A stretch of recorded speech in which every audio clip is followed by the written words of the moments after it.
కొత్త నవల్లోకి స్వాగతం. ఈ నవల పేరు కావ్యాంజలి, రచన సలీం గారు. చిన్న రిక్వెస్ట్ అండి, ఓపెన్ చేయగానే లైక్ ఇవ్వండి. చదువుతున్నది దేవి. ఇంకా కథలోకి వెళ్దామా? ఒంగోలు పట్టణంలో శర్మ కాలేజ్ ప్రాంగణం.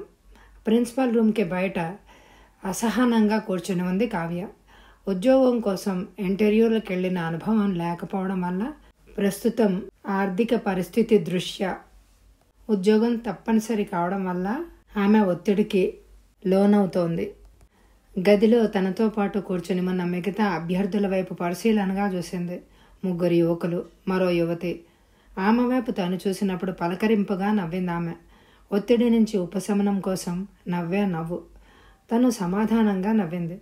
3 యువకుల్లో ఒక అతను పంచకట్టుతో, నుదుటి మీద బొట్టుతో 16 అణాల తెలుగు పంతుల్లా ఉన్నాడు. కొంపదీసి ఇతని వేషధారణ చూసి ఉద్యోగం ఇచ్చేస్తారేమోనని ఒకవైపు అనుమానం పీకుతోంది.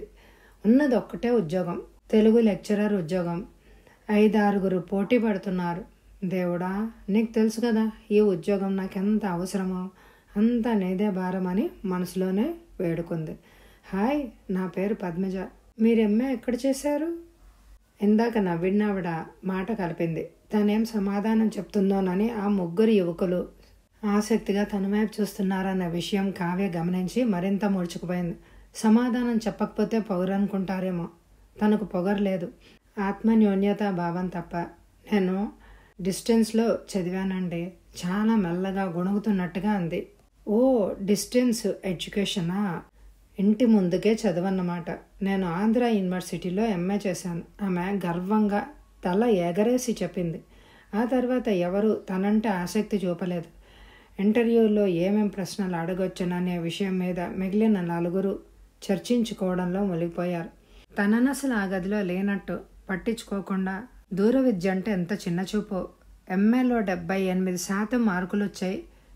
పాస్ కావడం వెనక ఎంత కృషి ఉందో, ఎంత పట్టుదల ఉందో, మరెంతమంది సహాయ సహకారాలు ఉన్నాయో వీళ్ళకేం తెలుసు అని అనుకుంది. ఆ ఉద్యోగం తనకు వస్తుందా?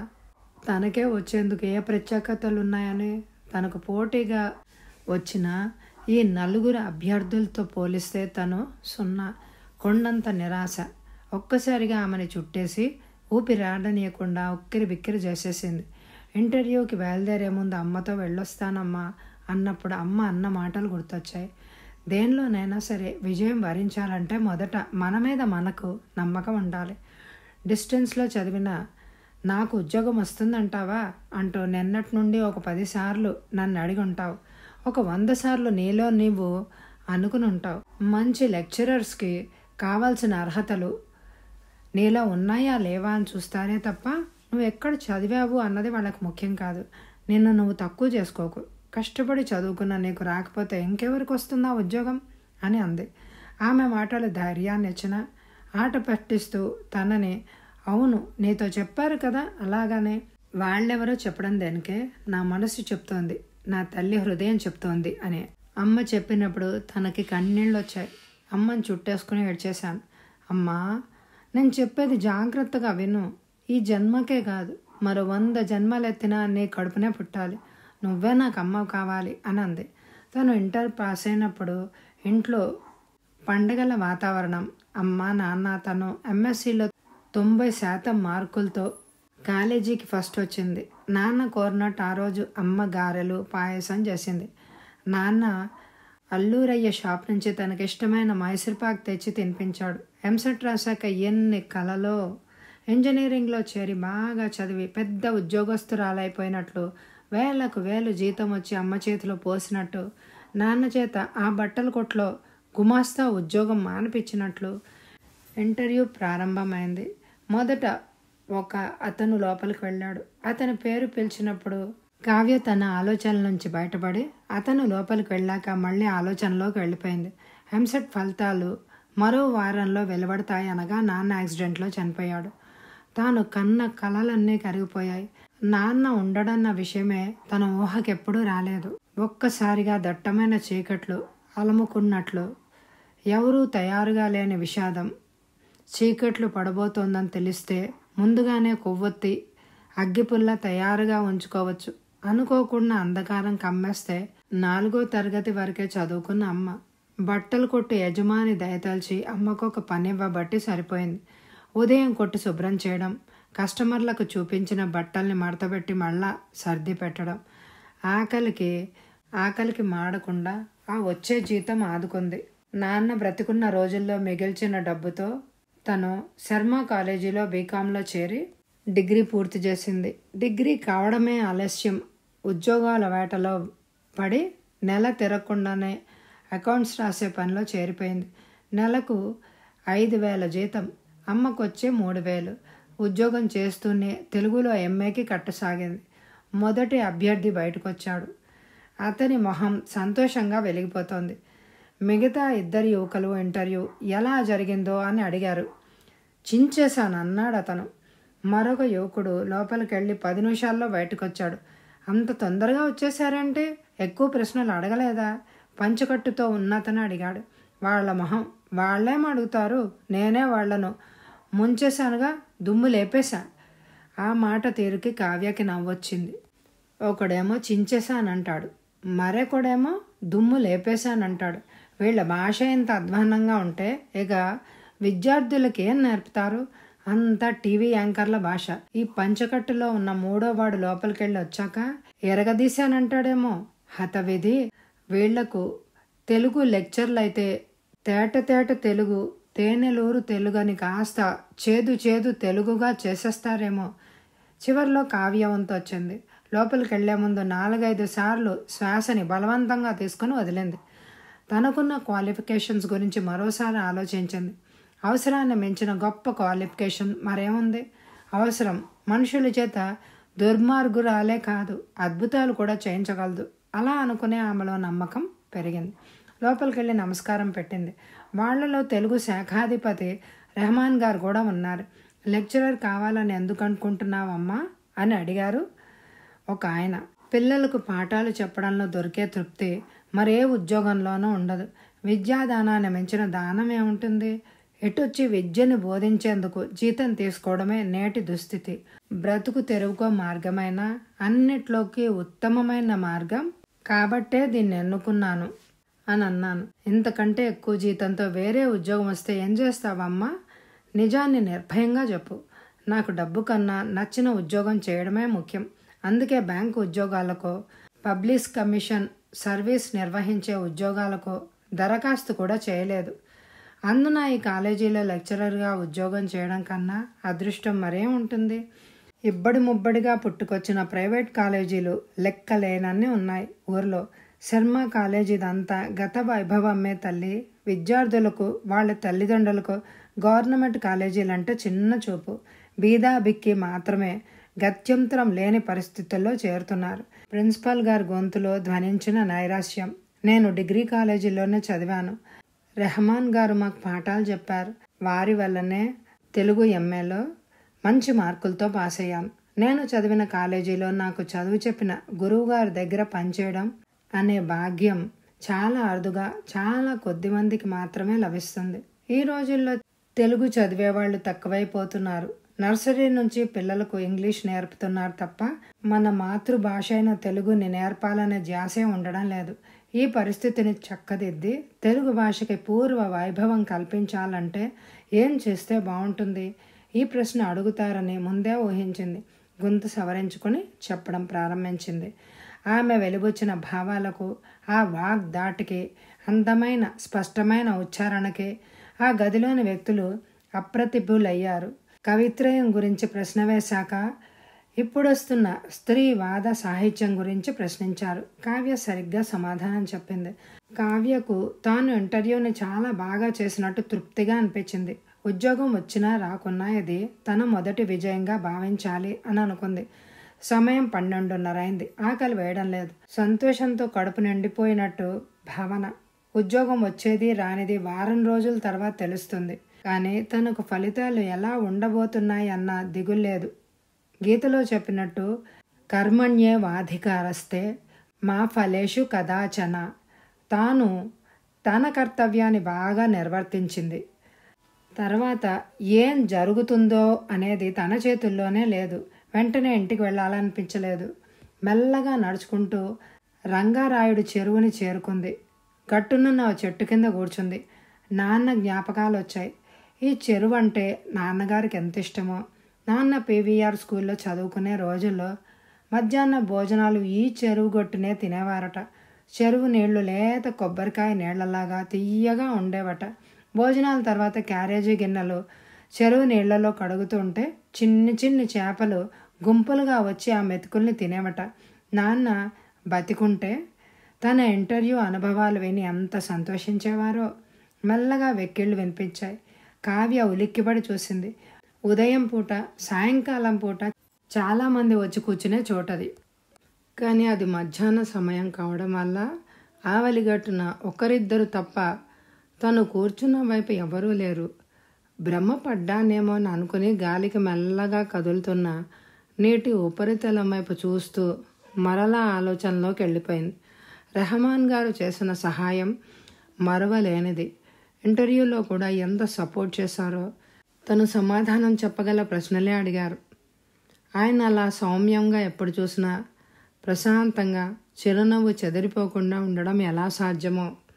డిగ్రీ చదివేటప్పుడు తెలుగు సబ్జెక్టు చెప్పడానికి రెహమాన్ గారు వస్తారని తెలిసినప్పుడు విద్యార్థుల్లో చాలామంది నిరుత్సాహపడడం తనకింకా గుర్తుంది. రెహమాన్ గారా, తెలుగు పాఠాలు చెప్తారా? నాకు ఈ పాఠం నీకీ చెప్తానంటారేమోనే. అసలు తెలుగు స్పష్టంగా ఉచ్చరించడం తెలియాలి కదా. సాయిబుల్ని తీసుకొచ్చి తెలుగు లెక్చరర్ని చేయడమేమిటే, చిత్రంగా లేదు అన్నవాళ్లే ఆయన పాఠం చెప్పడం ప్రారంభించగానే చెవుల్లోకి అమృత దారాలు కురుస్తున్నట్టు తన్మయంతో విన్నారు.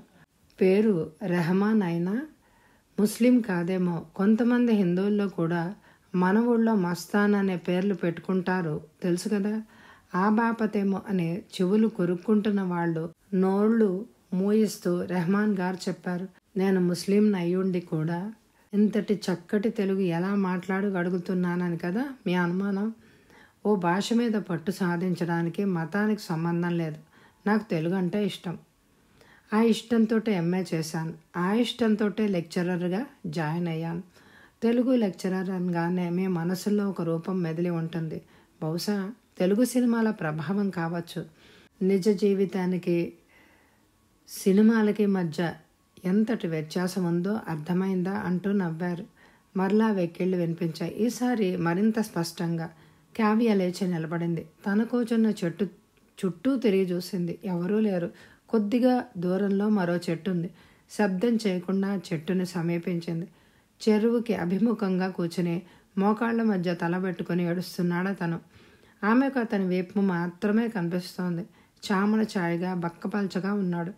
15-16 ఏళ్లకు మించి ఉండదేమో వయసు.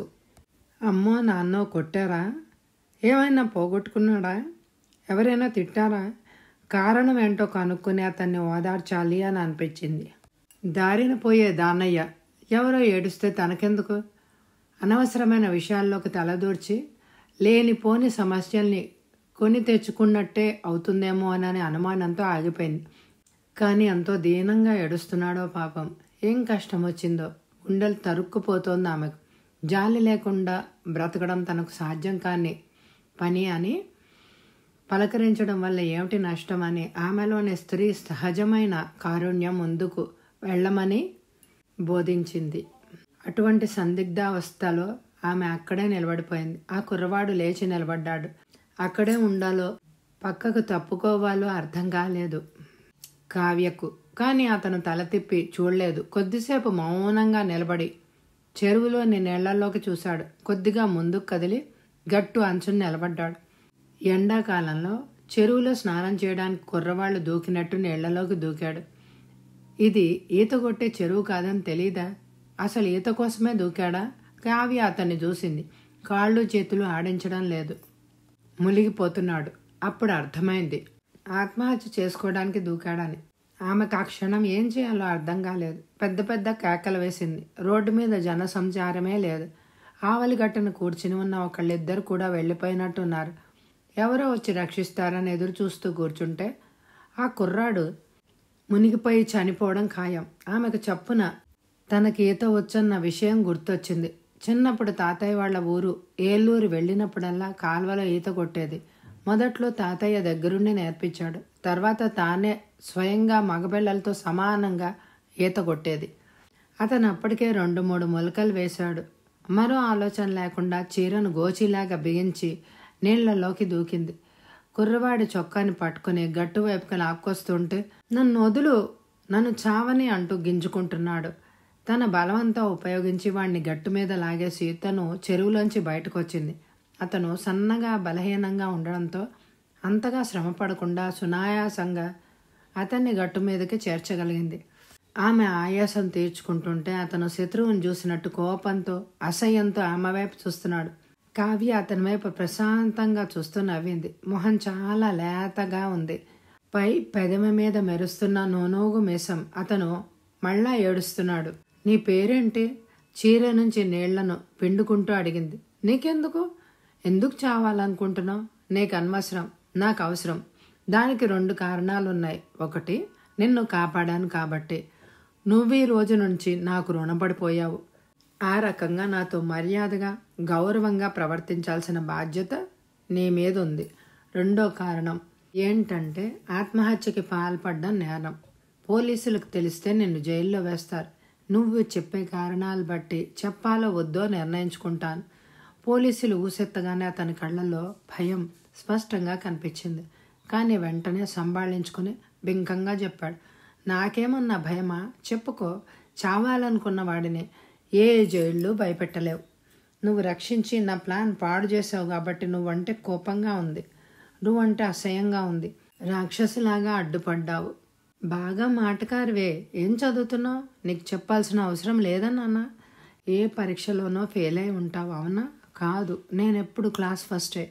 8వ తరగతిలోనో 9వ తరగతిలోనో ఫస్ట్ తెచ్చుకోవడంలో ఏం గొప్ప? అతన్ని ఉడికిస్తూ అంది. నేను ఇంటర్ పాస్ అయ్యాను తెలుసా? 90%. ఎంసెట్లో ర్యాంక్ 812. 100% రాలేదని దూకేశావా? తమాషాగా అడిగింది. అతని మొహంలో ఇప్పుడు విషాదం అలుముకుంది. మోకాళ్ల మధ్య తల ఇరికించి మళ్ళా ఏడవడం ప్రారంభించాడు.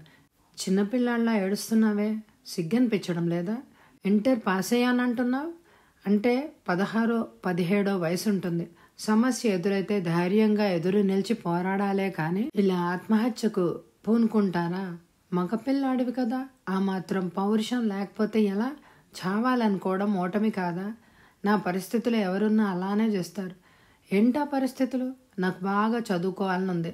పెద్ద ఉద్యోగం తెచ్చుకొని బాగా సంపాదించాలనుంది. కానీ చదివించే స్తోమత మా అమ్మకి లేదు. ఇంత చిన్న విషయానికి ప్రాణాలు తీసుకోవాలా?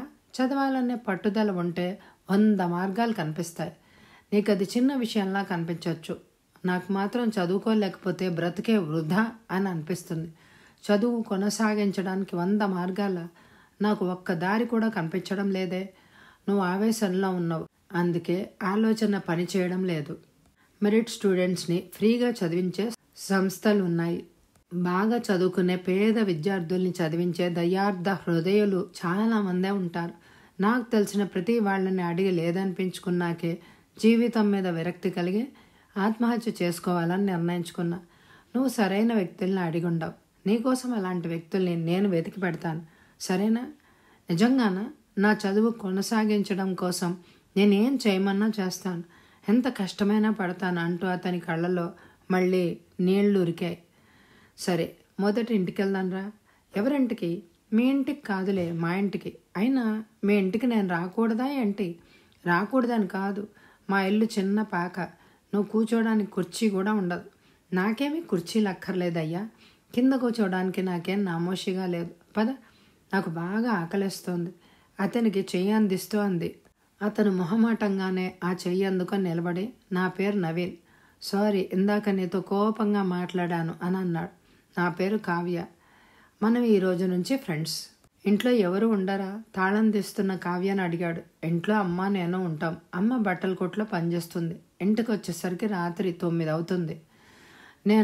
నేను పనిచేస్తున్నాను, కానీ ఈరోజు ఇంటర్వ్యూ ఉందని సెలవు పెట్టాను. మరి నాన్న? మన ఇద్దరం ఒకే పడవలో ప్రయాణం చేస్తున్నాం. నాన్న చనిపోయి చాలా కాలం అయింది. అతనికి అన్నం వడ్డించి తను ప్లేట్లో అన్నం పెట్టుకొని అతనికి ఎదురుగుండా కూర్చుంది. అంత తక్కువ పెట్టుకున్నావే? సరిపోతుందా అన్నాడు నవీన్ ఆమె ప్లేట్ వైపు చూస్తూ. అంతే మిగిలింది మరి. అయ్యో, నీ ఒక్కదానికి సరిపడా అన్నం ఉన్నట్టుంది. నాకు పెట్టావుగా, అందుకే నీకు తక్కువైంది. మన దగ్గర తక్కువ ఉన్నప్పుడే మరొకరితో పంచుకుంటే బాగుంటుంది కదా. నాకు అలాగే ఇష్టం అంది కావ్య. నవ్వింది. అప్పుడు మొట్టమొదటిసారి ఆమె వైపు పరిశీలనగా చూశాడు. 5 అడుగుల 4 అంగుళాలకు మించి ఎత్తు, చామన ఛాయ, విశాలమైన నుదురు, దయగా మెరుస్తున్న వెడల్పాటి కళ్ళు, పట్టుదల సూచించే గడ్డం, కొద్దిగా లావు ఉండడం వల్ల ఉన్న వయసు కన్నా చూడటానికి పెద్దదానిలా కనిపిస్తోంది. భోజనాలు అయ్యాక అడిగాడు. నన్ను చదివించే వాళ్ళని వెతికి పెడతానన్నావుగా, ఎప్పుడు చేస్తావా పని? ఎంత తొందరో. నిజంగా నీకు చదవాలని బాగా శ్రద్ధ ఉందని అర్థమవుతోంది. ఇందాకటి నుంచి నేను ఆ విషయమే ఆలోచిస్తున్నాను. మనం ఎవరినో అడిగి తీరగా లేదనిపించుకుని బాధపడడం కన్నా కష్టమో సుఖమో మన తంటాలేవో మనమే పడడం మంచిదేమో. అంటే ఏంటి? అతని మొహంలో చప్పున విస్తరించిన నిరాశ. నేనే చదివిస్తా. ఈరోజు ఇంటర్వ్యూ బాగానే చేశాను. మరో వారం లోపల రిజల్ట్స్ వస్తాయి. ఆ ఉద్యోగం వచ్చిందే అనుకో, దిగులే ఉండదు. ఒకవేళ ఆ ఉద్యోగం రాకపోతే? ఆ ప్రశ్నకు సమాధానం చెప్పే ముందు కావ్య ఒక్క నిమిషం ఆలోచించింది. ఈ ఉద్యోగం రాకున్నా చదివించగలను. ఎటొచ్చి కొద్దిగా కష్టపడాలి. మీ అమ్మ ఒప్పుకోకపోతే? నవీన్లో మొలకెత్తుతున్న అనేక అనుమానాలు. కావ్య నవ్వింది. అవన్నీ నేను చూసుకుంటాను కదా. నువ్వు నిశ్చింతగా చదువుకో, నీ ఆశయాన్ని సాధించు. ముందే చెప్తున్నా, నీ సహాయం నాకు ఊరికే వద్దు, అప్పుగా తీసుకుంటా. నువ్వు నా కోసం ఖర్చు పెట్టే ప్రతి పైసా లెక్క రాస్తా. నా ఉద్యోగం రాగానే తిరిగిచ్చేస్తా. దానికి నువ్వు ఒప్పుకుంటేనే నీ డబ్బులతో చదువుకుంటా. అంతేనా? నేను ఇచ్చిన డబ్బులు తిరిగిచ్చేస్తావు. వడ్డీ లేదా? ఎంత కావాలో చెప్పు, వడ్డీ కూడా లెక్క కట్టి ఇచ్చేస్తా. అమాయకంగా కనిపిస్తున్న అతని మొహంలోకి చూస్తూ చెప్పింది కావ్య. లెక్చరర్ని కాబోతున్నాను కదా, నీకు మొదటి పాఠం చెప్తాను విను. డబ్బుతో తీర్చలేని అప్పులు కొన్ని ఉంటాయి, గుర్తుపెట్టుకో. నేను ఒప్పుకోను. డబ్బుతో చేయలేని పని అంటూ ఉండదు. ప్రపంచం మొత్తం మన పాదాల చెంత వాలిపోతుంది. నాకు ఎంత కసిగా ఉంటుందో తెలుసా? బాగా డబ్బు సంపాదించాలి, కోట్లు కోట్లు. నన్ను ఏడిపించే నా జీవితంలో ఆడుకున్న ఈ డబ్బుతో నేను ఆడుకోవాలి. పసి పిల్లవాడి వైపు చూసినట్టు చూసింది కావ్య. డబ్బు మీద ఎంత వ్యామోహం, సమాజం మీద అంత కసి మంచిది కాదు. డబ్బు కన్నా ముఖ్యమైనవి ప్రేమలు, ఆప్యాయతలు. డబ్బుంటేనే అవి దొరుకుతాయి. సరే, నీతో వాదించను. ఎప్పటికైనా నీవు నిజాన్ని గ్రహిస్తావనే నా నమ్మకం. డబ్బు నిజం. డబ్బున్న వాడికి ఉండే పవర్ నిజం. డబ్బే ఈ లోకాన్ని పాలిస్తున్న దేవుడు. ఆ విషయమే నిజం అంటున్నప్పుడు అతని కళ్ళు కసితో ఎర్రబడ్డం గమనించింది కావ్య.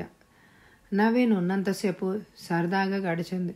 తనకంటే చిన్నవాళ్లతో మాట్లాడడంతో ఉండే ఆధిక్యత, పెత్తనం చలాయించడానికి ఉన్న అవకాశం, వాళ్లకు తెలియని విషయాలు తనకు బోలెడు తెలుసునన్న ఆత్మస్థైర్యం. కావ్య అతని సాన్నిధ్యాన్ని ఇష్టపడడానికి కారణాల్లో కొన్ని. నవీన్ 3ంటికి వెళ్ళిపోయాడు. రేపు సాయంత్రం వచ్చి కలుస్తానన్నాడు. అతను వెళ్ళిన వెంటనే ఒంటరితనం అమాంతం మీద పడిపోయినట్టు ఊపిరాడనియ్యని భావన. కుండలో 2 గ్లాసులు నీళ్లు తాగింది. ఆ గదిలో ఉన్న నులక మంచం మీద కొద్దిసేపు వెల్లిగిలా పడుకుంది. చుట్టూ గూడు కట్టినట్టు దిగులు ఇల్లంతా పరుచుకుంది. తన శరీరంలో ప్రతి కణంలోకి చొచ్చుకుపోతున్న దిగులు. తనకు ఆ ఉద్యోగం వస్తుందా? రాకపోతే ఏం చేయాలి? వేరే ఉద్యోగాల కోసం వెతుక్కోవాలా? ఇంటర్వ్యూలో ఏమని చెప్పింది? తనకు టీచింగ్ అంటే ఇష్టమని కదూ. ప్రగల్భాలా? కాదు, నిజంగా తనకు పాఠాలు చెప్పడం అంటే ఇష్టం. ఈ కాలేజీలో రాకపోతే మరో చోట ప్రయత్నిస్తుంది తప్ప వేరే ఉద్యోగాల కోసం పాకులాడదు. ఆమెకు నవీన్ గుర్తొచ్చాడు. అతని అమాయకమైన మొహం గుర్తొచ్చింది. ఎవరికైనా తెలిస్తే ఏమనుకుంటారు? ఉట్టికెగరలేనమ్మ స్వర్గానికి ఎగిరినట్టు గేలిచేరా. తాదూర కంతలేదు కానీ మెడలో ఒక డోలని నవ్వుకోరా. తనెలా మాటిచ్చింది అనాలోచితంగా? తను చదివే దూర విద్య పుణ్యమా అంటూ సాగితే తను మరో వ్యక్తిని చదివిస్తానని ఎలా భరోసా ఇచ్చింది? అందున ఇంజనీరింగ్ చదువు. తొందరపాటు కదూ. అడగకుండానే వరాలిచ్చే దేవతలాగా అతనేమీ తనని చదివించమని అడగలేదే. తగుదునమ్మా అంటూ తనే ఉదారంగా వాగ్దానాలు చేసేసింది. ఎందుకలా జరిగిపోయిందో కావ్యకి ఎంత ఆలోచించినా అర్థం కాలేదు. కొంతమంది మొహం చూస్తే మొట్టబుద్ధి అవుతుందని, మరికొంతమందిని చూస్తే పెట్టబుద్ధి అవుతుందని అంటారు. నవీన్ మొహంలో అటువంటి అద్భుతం ఏదో ఉంది. సాయంత్రం 6 గంటలు కావస్తోంది. ఆకాశం మేఘావృతమైంది. చక్కటి గాలి వీస్తోంది. మధ్యాహ్నం అంతా నేలని పెనంలా కాల్చేసిన ఎండ ఇప్పుడు వర్షంతో చల్లారుస్తుందేమో. దండానికి వేలాడేసిన బట్టల్ని లోపలికి తెచ్చి మడతలు పెడుతూ అనుకుంది కావ్య. 1-2 వర్షాలు పడితే ఎండలు పదునెక్కుతాయి అని అంటారు. ఇప్పటికే 42, 43 తాకుతున్న ఎండలు కొన్నాళ్లకు 50 డిగ్రీలకు చేరుకున్న ఆశ్చర్యపోనక్కర్లేదు. అప్పుడు మనుషులు ఎండాకాలం 3 నెలలు పని చేసుకోకుండా ఇళ్లలో కూర్చోవలసి వస్తుందేమో. అలాంటి పరిస్థితి దాపురిస్తుందేమో. ఆ ఆలోచనకే ఆమెకు నవ్వొచ్చింది. ఇంట్లో కూర్చుని కడుపు నిండా తినడానికి ఉన్న వాళ్ళని గురించే తను ఆలోచిస్తోంది. పని చెయ్యకపోతే పూట గడవని తనలాంటి అభాగ్యుల పరిస్థితి ఏంటి? ఇలా అనుకోగానే ఆమెకి చప్పున నవీన్ గుర్తొచ్చాడు. ఒకవేళ ఉద్యోగం రాకపోతే ఆ అబ్బాయిని ఎలా చదివించగలనని మాటిచ్చింది. తొందరపడి మాటిచ్చానా? ఆ ఇచ్చిన మాట నిలబెట్టుకోగలుగుతుందా తను? నీ చదువుకి ఆటంకం ఉండదు అనగానే నవీన్ మొహంలో కనిపించిన వెలుతురు గుర్తుకొచ్చింది. తను కూడా ఇంజనీరింగ్ చదవాలనే ఎన్ని కలలు గందో. నాన్న మరణంతో ఆ కళ తీరకుండా మిగిలిపోయింది. తను ఇప్పుడు తెలుగులో పీజీ చేసిన, రేపు లెక్చరర్గా స్థిరపడిన, కోరుకున్న చదువు చదువుకోలేకపోయానేమోనన్న వెలితి జీవితాంతం మిగిలిపోతుంది. నవీన్ జీవితంలో అలా జరగకూడదు. చావబోతున్న కుర్రాడిని రక్షించింది తను కాబట్టి అతని జీవితాన్ని సరైన దారిలో పెట్టాల్సిన బాధ్యత కూడా తన మీదే ఉంది. ఎంత బలహీనంగా ఉన్నాడో కుర్రాడు. సరైన తిండి లేక అలా ఉన్నాడేమో. అతనికి మంచి ఆహారం పెట్టాలి. కళ్ళు ఎంత విశాలంగా ఉన్నాయో, 2 జ్యోతుల్లా వెలుగుతున్నాయి. అందగాడే కొద్దిగా కండపడితే మరింత బాగా తయారవుతాడు. అప్పుడే లోపలికి వచ్చిన అనసూయ. ఇద్దరు ఒకే ఈడు వాళ్ళు ఇంటర్ వరకు కలిసి చదువుకున్నారు. అనసూయ ఇంజనీరింగ్ చదివి ఆపేసింది. ఏంటే ఏదో దీర్ఘంగా ఆలోచిస్తున్నావు? పెళ్లి గురించా? రాబోయే భర్త గురించా? నాకు చెప్పవా అంది అనసూయ. ఆపవే నీ పరాచికాలు.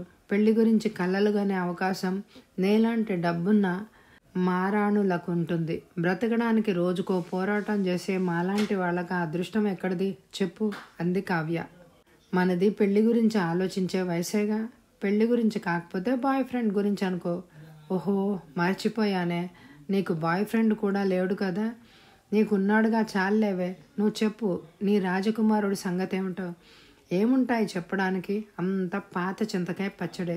రోజు అదే మొహం, అవే బోర్ కబుర్లు. బోర్ కొడుతోంది. తప్పే, అలా అనకూడదు. అందులో నీ పేరు అనసూయ కదా, మర్చిపోయావా? పతివ్రత పేరు పెట్టుకుని అలా మాట్లాడడం తగదే. పిల్లలకు ఇలాంటి పేర్లు పెట్టడంలో తల్లిదండ్రుల కుట్ర దాగి ఉందని ఇప్పుడు అర్థమవుతోంది. సీత, అనసూయ లాంటి పేర్లు పెట్టి ఆల్రెడీ ఆడపిల్లలకు ఉన్న సంఖ్యలకు అదనంగా మరొక సంఖ్యల బిగించడం అన్నమాట. నీలాంటి వాళ్ళు ఎన్ని సంఖ్యలైనా తెంపుకుంటారు కదవే. నేను ఇంకా చాలా ఉత్తమురాలనే. మన క్లాస్మేట్ జయ గుర్తుంది కదా, కాలేజీలో ఉన్నప్పుడే 4 మార్చింది. చివరికి 5వ వాడితో మంగళసూత్రం కట్టించుకుని హనీమూన్కి చెక్కేసింది. నేను ఒక్కడితోనేగా ఏదో జరుపుకొస్తున్నా. మార్చేద్దాం అనుకుంటున్నానే, కానీ సుబ్బుగాడి అమాయకమైన మొహం గుర్తొచ్చి ఆగిపోతున్నాను. అందుకే పెళ్లి చేసుకుందామని అనుకుంటున్నా. శుభం, సుబ్బునేగా తల్లి? అవునే సుబ్బునే. అన్యాయం చేయడానికి మనసొప్పలేదే. ఆగస్టులో పెళ్లి, 3 నెలల ముందే నీకు చెప్తున్నా అందే అనసూయ. ఎంత టక్కరి దానివే. పెళ్లి నిశ్చయమైతే రాగానే చెప్పాలి గాని ఇప్పుడా చెప్పేది? అది చెప్దామనే వచ్చానే. తీరా వచ్చాక ఏవో మాటల్లో పడి మర్చిపోయాను. సుబ్బుగాడే నా కాబోయే మొగుడు. పెళ్లికి ముందు బాయ్ ఫ్రెండ్, పెళ్లి తర్వాత మొగుడు ఒక్కడే అయితే థ్రిల్ ఉండదు కదా. అందుకే నేను ఒక ఉపాయం ఆలోచించా.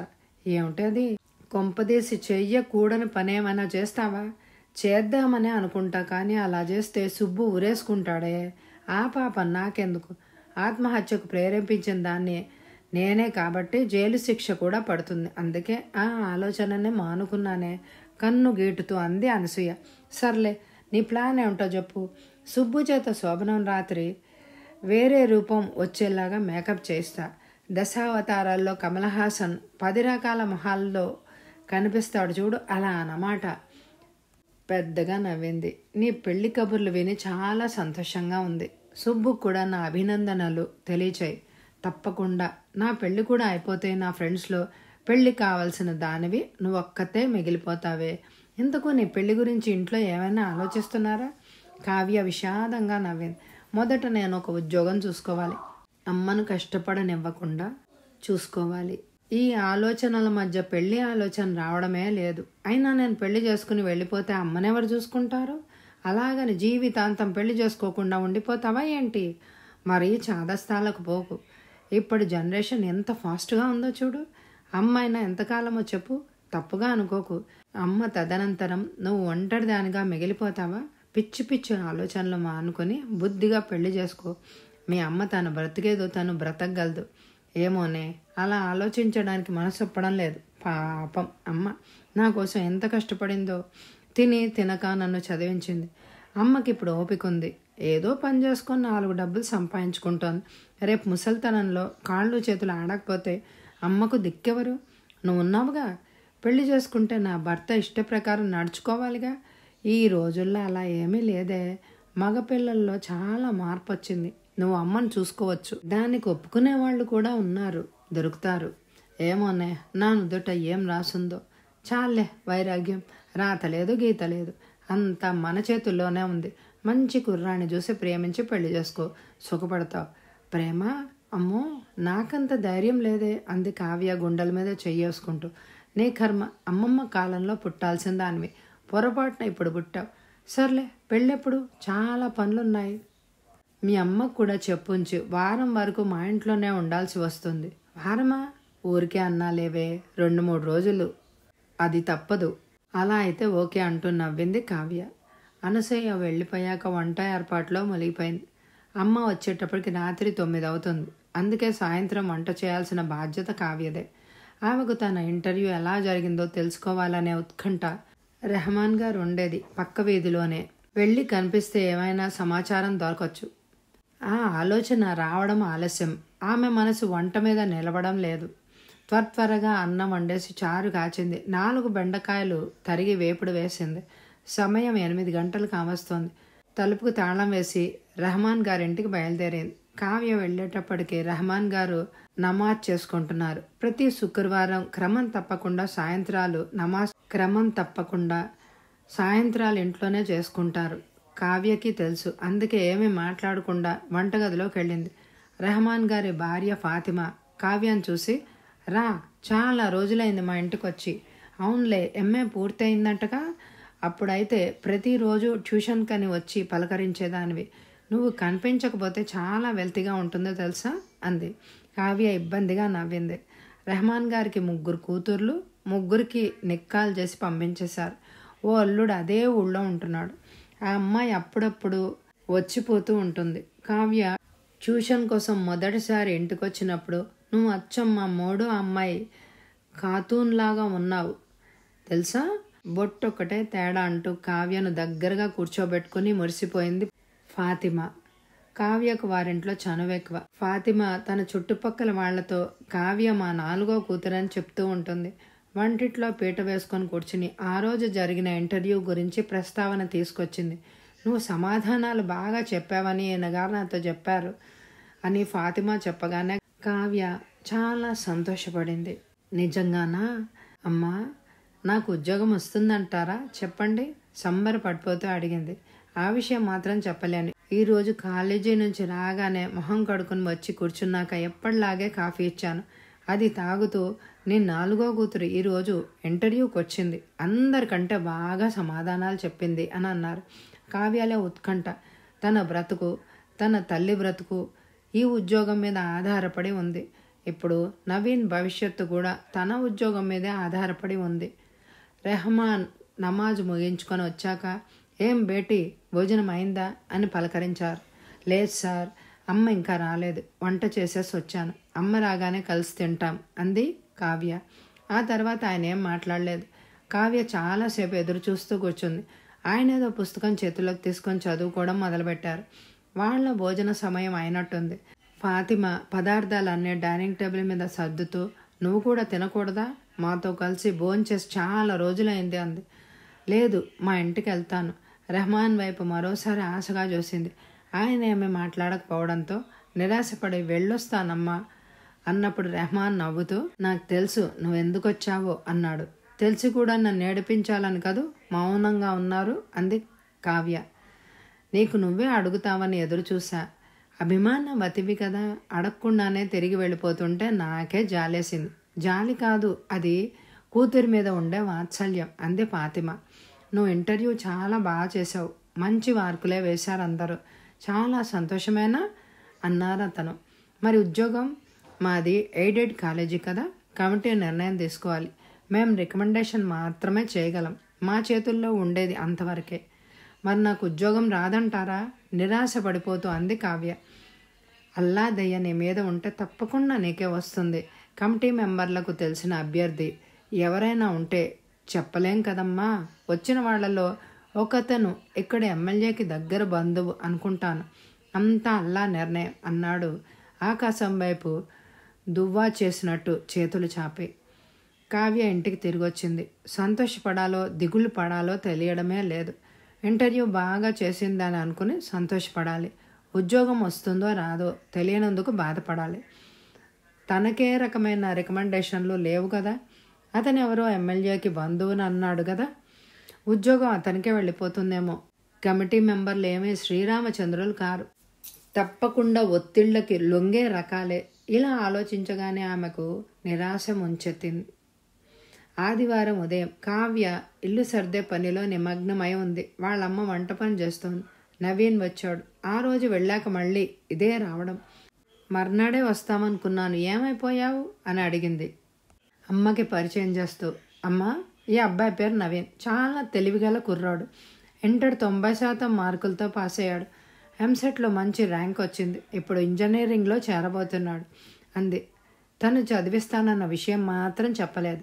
మా కావ్యకు చదువంటే చాలా ఇష్టం బాబు. తనకు ఇంజనీరింగ్ చదవాలనే ఉండేది, చదవలేకపోయింది. అందుకే శ్రద్ధగా చదువుకునే తెలివిగల పిల్లలంటే ఇష్టం అంది వాళ్ళమ్మ. కొద్దిసేపు పిచ్చాపాటి మాట్లాడుకున్నాక, మా ఇంటికి వస్తానన్నావుగా, ఇప్పుడు వెళ్దాం రా అన్నాడు నవీన్. ఇప్పుడా? కొద్దిసేపు ఉంటే వంట అయిపోతుంది, భోంచేసి వెళ్దాం అంది కావ్య. లేదు, ఈరోజు మా ఇంట్లో భోంచేద్దు గాని. పేదవాళ్ళ ఇళ్లలో ఏం తింటారో అని నీకు తెలియాలిగా. కావ్య నవ్వింది. ఎవరు పేదవాళ్ళు? మేం ధనికులమా? కటిక పేదరికం అనుభవించాం తెలుసా. నేను ఖాతా పుస్తకాలు రాయడానికి కుదురుకున్న ఈ 3 ఏళ్ల నుంచే పస్తులు ఉండడం లేదు. 2 పూట్ల ఏదో ఒకటి తినగలుగుతున్నాం. మేము ఇంకా ఆ దరిద్రంలోనే ఉన్నాంగా. నేను ఇంజనీరింగ్ పాస్ అయి ఉద్యోగం తెచ్చుకునే వరకు మాకు పేదరికం తప్పదు కదా. ఆపుతావా? ఎప్పుడు పేదరికం, డబ్బులు సంపాదించడం తప్ప ఇంకో మాట మాట్లాడవా అంది కావ్య చిరుకోపంగా. నేను పేదరికం అంటే అసహ్యం, డబ్బులు సంపాదించాలన్న కసి. ఎంత తొందరగా ఇంజనీర్నై ఎంత తొందరగా లక్షలు సంపాదిస్తానా అనే నిరంతరం ఆలోచిస్తాను. నాకు మరో ఆలోచన రాదు. కలలో మెలకులో కూడా కళ్ళ ముందు నోట్ల కట్టలు కనిపిస్తూ ఉంటాయి. సర్లే పద, మీ ఇంటికి వెళ్దాం అంది కావ్య వాళ్ళ అమ్మకు చెప్పి బయలుదేరింది. కర్నూలు రోడ్లో ఉన్న స్లమ్ ఏరియా మురికి కాలువ పక్కన పిల్లలెవరో ఆడుకుంటూ ఉన్నారు. మరోవైపున చెత్త కుప్పల్లో పందులు తిరుగుతున్నాయి. ఓ గుడిసె ముందాగి తలుపు తీశాడు నవీన్. అమ్మ లేదా? లేదు, పనికెళ్ళింది. 12 దాటాకొస్తుంది. పనా? ఈరోజు ఆదివారం కదా. లోపలికి వెళ్ళాక అతని పక్కన చాప మీద కూర్చుంటూ అడిగింది. అమ్మ చేసే పనికి ఆదివారం సెలవు ఉండదు. అవునా? సెలవు ఉండని పనేమిటబ్బా? కూలి పనా? కాదు, పని మనిషి పని. అమ్మ 4 ఏళ్లలో పాచి పని చేసి నన్ను పోషిస్తుంది. నవీన్ కళ్ళల్లో నీళ్లు. కావ్యకు అతనెందుకు ఏడుస్తున్నాడో అర్థం కాలేదు. దానికెందుకు ఏడవాలి? నా ఉద్దేశంలో అటువంటి అమ్మ ఉన్నందుకు గర్వపడాలి. నాకు అమ్మ చేసే పాచి పని నచ్చదు, అసహ్యం. ఈ గుడిసె అంటే అసహ్యం, ఆకలి అంటే అసహ్యం, పేదరికం అంటే అసహ్యం. ఇన్ని అసహ్యాలు నా జీవితంలో ఉన్నందుకు తట్టుకోలేక ఏడుస్తున్నాను. కావ్యకు అతని మనస్తత్వం మింగుడు పడడమే లేదు. కొద్దిసేపటికి నవీన్ వాళ్ళ అమ్మ వచ్చింది. నవీన్ కావ్య గురించి చెప్పాక చాలా సంతోషం తల్లి. నీ గురించి మా వాడు చెప్పాడు. మా వాడిని చదివిస్తామన్నావట కదా. నువ్వు మా పాలిట దేవతవు తల్లి. అంది కళ్ళ నీళ్లు పెట్టుకుంటూ. అంతంత పెద్ద మాటలు ఎందుకమ్మా? నవీన్ను చూసిన క్షణమే నాకు చాలా ఆత్మీయుల్లా కనిపించాడు. అతని కళ్ళల్లో కసి కనిపించింది. అనుకున్నది సాధిస్తాడన్న నమ్మకం నాకుంది. నాకు చేతనైనంత సహాయం చేద్దామనుకుంటున్నాను అంతే అంది కావ్య. అలా అనకమ్మా. ఈ రోజుల్లో ఎవరికెవరు సొంత బంధువులే సాయం చేయడానికి ముందుకు రాని రోజులివి. అవసరంలో వాళ్ళు ఇళ్ళకెళ్తే చీపు అని చీదరించుకునే మనుషులు. దేవుడు పంపించినట్టు నువ్వు వాడికి పరిచయం అయినట్టున్నావు. వచ్చే ఎపిసోడ్లో కావ్య అతన్ని చదివిస్తుందా, ఆమెకి ఆ లెక్చరర్ ఉద్యోగం వస్తుందా, వాళ్ళిద్దరి మధ్య సంబంధం ఎటువైపు, ఇవన్నీ తెలియాలంటే ఈ ఎపిసోడ్ని తప్పకుండా లైక్ చేయండి. వచ్చే ఎపిసోడ్ కోసం ఎదురు చూడండి. Thank you very much my dear friends.